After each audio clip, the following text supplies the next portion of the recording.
crews that have already gone through, and just to reiterate those, Raimundas Labukas and Tomas Gadeikis of Lithuania, European and world champions, they've gone through earlier in the day. Viktor Melentiev and Nikolai Lipkin of Russia, they qualified directly for the C2 200-meter final, and Stefan Kirai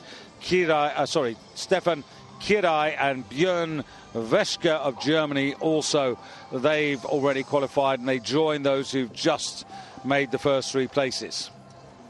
So on to our last races of this morning 200-meter semi-final session in heat number 1. We've got Laurence beg your pardon, bit of paperwork to sort out here. So the qualification for this in semi-final number 1. First three, I think, David. We've got the first three going to go to final A. There's 2 semi-finals here. First three to final A. So that means that the qualifiers from the heats, the winners from the heats, should have gone through. So lining up here, Poland, Latvia, Australia, France, Chile, Brazil, Ukraine and Ecuador.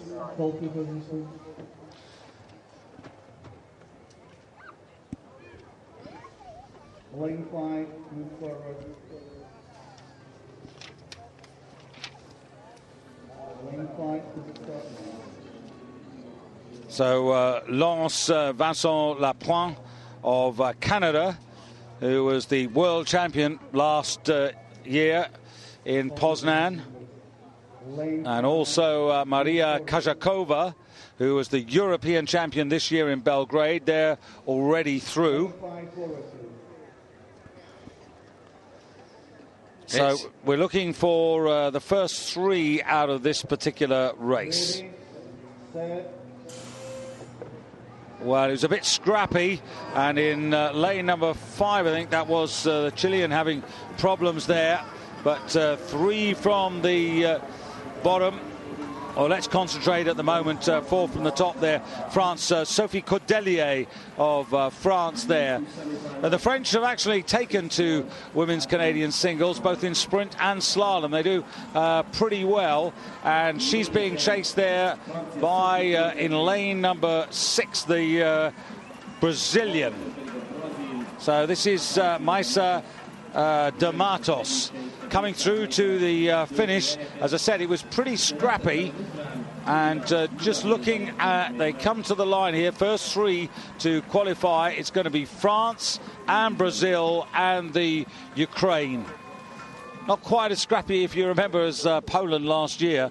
They had a lot of trouble there getting on to the start pontoons there, but Sophie Cordelier of France taking the victory. She was 6th in the world a year ago. The Brazilian was actually 4th. So both of those showing consistent form. Well, as the years go by, this is becoming a more and more competitive event, and it's something the International Olympic Committee want. They want parity across events. They want similar women's events to men's events, and I'm sure that is coming here. There's some quality paddlers in this women's C1 event. Well, I just wonder whether there's going to be the quality and the strength in depth come 4 years' time for Rio, because this, of course, is not in the Olympic Games for London 2012. And, of course, it's always controversial, because if you put this one in, are the Olympic Committee going to force you to take one out, or are they going to allow you to add one to the mix? And that's really the argument, isn't it? I mean, from a family of canoeing point of view, we'd rather they added rather than subtracted. We would, but they're very strict with the numbers, aren't they? So they may well take something out to put this in. But it's becoming more and more competitive. I remember when I was planning back 2003, 2004, it was